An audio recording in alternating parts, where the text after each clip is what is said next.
adding a secondary melody over the top of what your vocals are saying. This is something that's super powerful in a lot of pop songs. Ear candy. You want to put lots of ear candy in your productions that make the listener go like, oh, that's a cool little thing.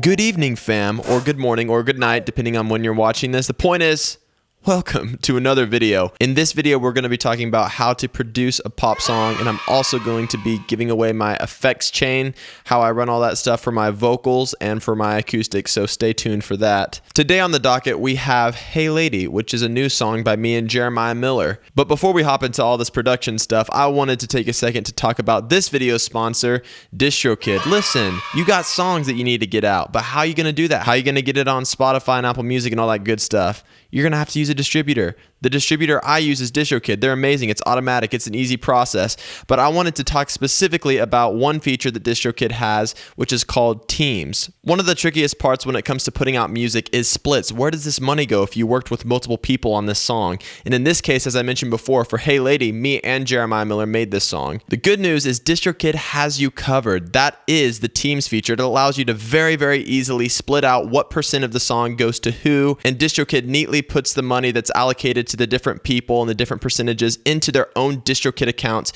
It's super, super easy to set up. And since I use my Distrokid account to upload the song Hey Lady, and it's a collab between me and Jeremiah, I thought, why not call Jeremiah Miller right now and ask him how easy the process is on the other end. What's going on, brother Jeremiah? How are you doing today? Doing good, man. What up? Not much. Right now I'm making a video and I'm talking about the Teams feature on Distrokid. And we recently just put out what I would like to call a banger called Hey Lady. And me and you have a 50-50 split on that. So since I'm the one who uploaded it through my Distrokid account, I wanted you to just kind of briefly describe how was the process getting set up to receive that 50% into your Distrokid account?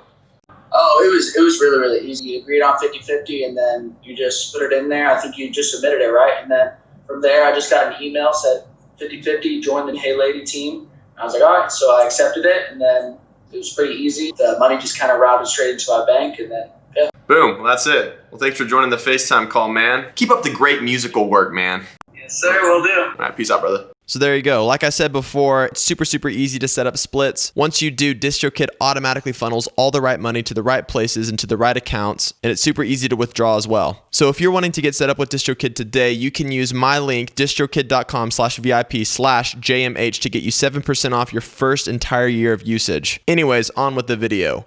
To start off, one thing that's really important about production is how you get into the different sections. How do you get into that intro? How do you get into that next part of the song? And one way I found out to be super effective is using sweeps. So in this case, I recorded in some sounds and reversed them. What I like to do often is take something like a guitar hit, and then I can reverse it. So I'll do a demonstration of that really quick.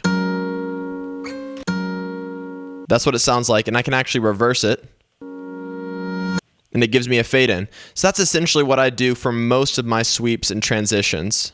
So let's head into the intro.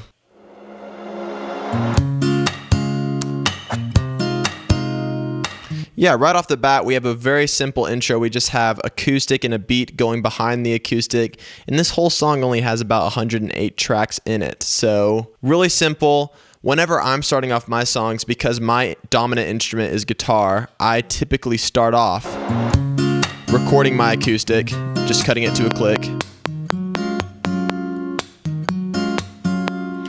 And then I layered a beat underneath it. This is just the particular way I started this song. There's many ways to go about it. The point is, record to the whole song with an instrument that you're comfortable on, and then afterwards you can either take that instrument out and sub other things in, or you could leave it in. In this case, I left the acoustic going throughout the whole thing because that was the kind of vibe of this song. Moving on to verse. I've been riding solo, trying to go where the wind yeah, same thing, very simple. Just adding the vocal in. On my heart, friends told me to lay low, but it's hard to say no when I see that. Here comes the sweep. Passing by. Once again, same thing with the sweep. Just something to transition to the next section whenever Jeremiah comes in. I wanna know adding some synthesizers and things. One thing that I found really important when it comes to production is ear candy. You want to put lots of ear candy in your productions that make the listener go like, oh, that's a cool little thing. And so in this case, I add a little synth. Like, could the song exist without that? Yeah, it definitely could. But this synth just adds a little bit of ear candy. Moving on, going into the chorus. More sweeps.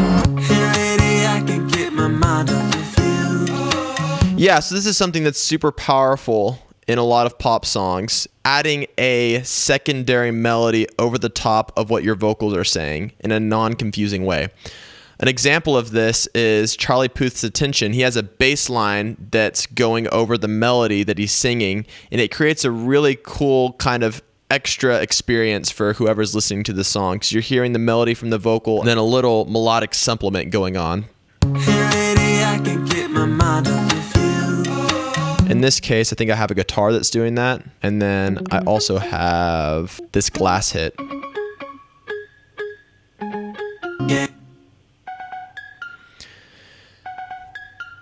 Yeah, so this brings me to my next point, which is layering. Layering can be a very useful tool when it comes to beefing up a sound, because, for example, I had this sample of this glass that I'm pitch shifting, and it sounds good, but it sounds a little weak on its own, so I added a synthesizer underneath it. And then I added the guitar with it.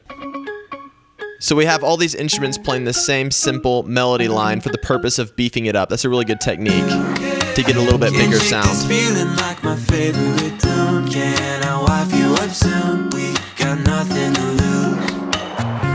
Instrumental here. Add a little trumpet. Little ear candy. So in this case, we actually had a trumpet that swelled us into that next section. I try to get creative with what I'm using for swells. In this case, I think I use a reverse kick. And then those trumpets. Sweet, so let's move on to the following chorus in the song. Some interesting things happen.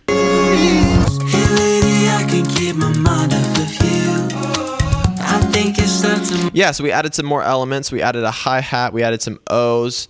We added more stacks with the vocals, and the point of this is to kind of lift into this next chorus, because the dynamic that typically you'll want throughout your song is something that's evolving and growing, and that can actually look different in a lot of different scenarios.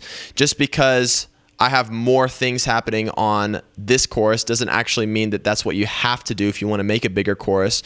There are plenty of times in, say, Billie Eilish songs where you have this whole production that's ramping up and then it just drops down for the chorus, and then maybe some strings come in and it starts filling out. But there's lots of ways to play with dynamics to build the song as you're going throughout it. In this case, it was to add a few more elements like those O's, guitars, and hi-hats. Let's move on to this next part. We're going into the bridge.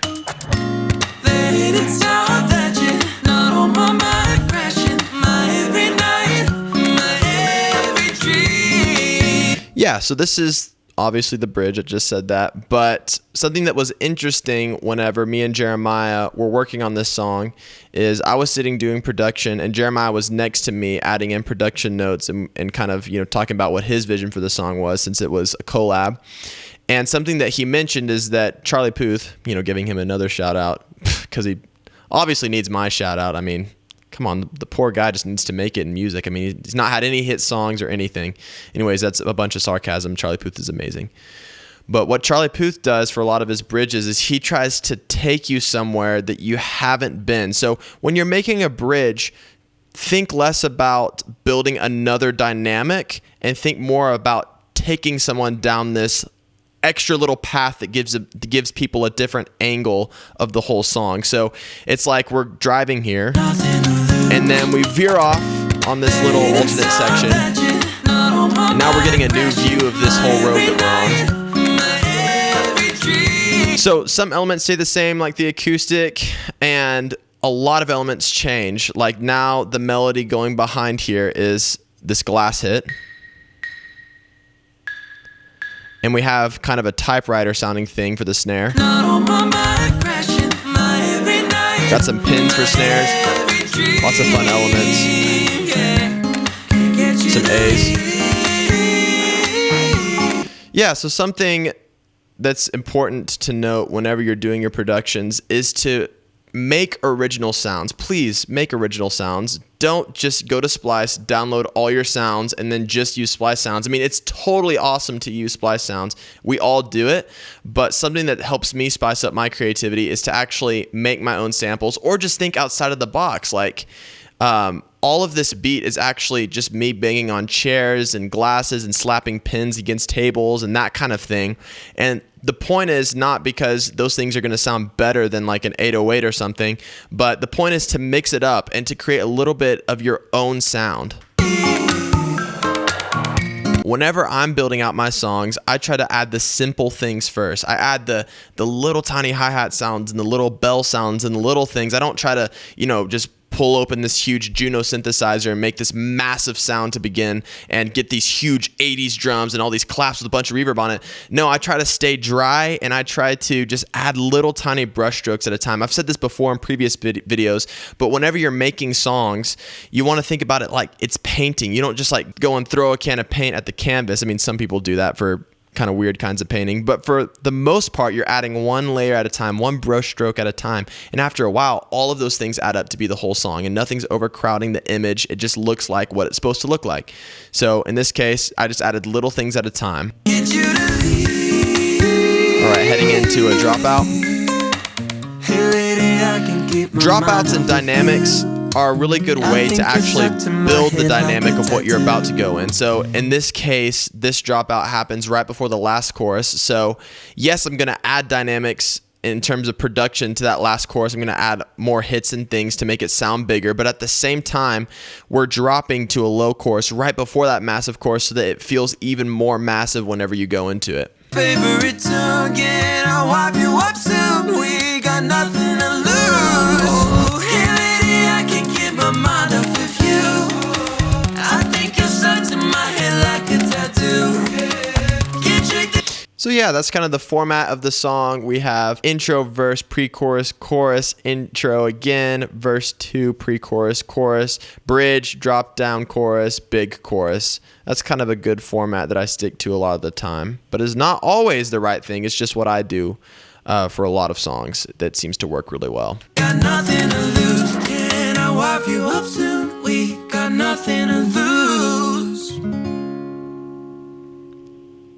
Sweet. So there's kind of a play-by-play on the production of the song. I wanted to go over a few specific things that people have requested on the Instagrams and such. And one of those things is my vocal processing. So disclaimer, these vocals were actually previously tuned, rendered down, and then dropped into this session. To tune my vocals, I use Melodyne. It's probably the best out there. I use Melodyne, and then sometimes, I can't remember if I did it for this song, but sometimes I'll also add a little bit of an auto tune, maybe a Waves tune, or I've been messing with Antares recently, which seemingly is better than Waves tune. For this specific song, I got really specific on tuning. I wanted everything to be very, very, very locked in. That's not always the case. You don't always need that. For example, a lot of Ed Sheeran songs, he doesn't tune a lot of his vocals.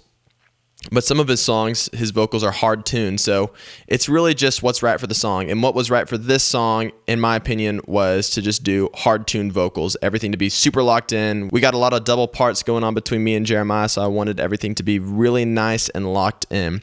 But aside from that, I just tuned it, so that wasn't any of my additional processing like EQs and all that jazz. That was just tuning. So here's my effects chain for this vocal and for most of my vocals. So first off, I have Ableton's EQ, EQ8, and as you see, I'm just dipping some of these muddy, I guess 300 to 700-ish frequencies. I'm dipping some extra muddy.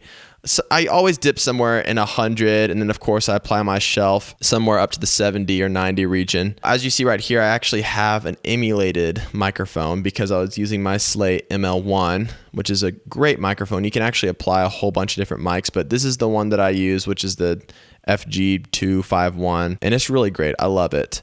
And then next I have my preamp, which is a Neve 1073 clone. Sounds really good. It's got this virtual drive knob, which sounds really nice. Next, I have the first 1176 in this chain. I think I use, 3 compressors. I have my SSL channels. I have 2 going on right here because I just needed it. And on the first one, I'm turning up a little bit of 8K, and looks like I'm ducking a little bit of 700 right here and boosting a little bit of 900. Really, my approach to EQing is unorthodox. I don't even know if I'm doing everything right. I'm just like, I EQ until it sounds like I want it to sound.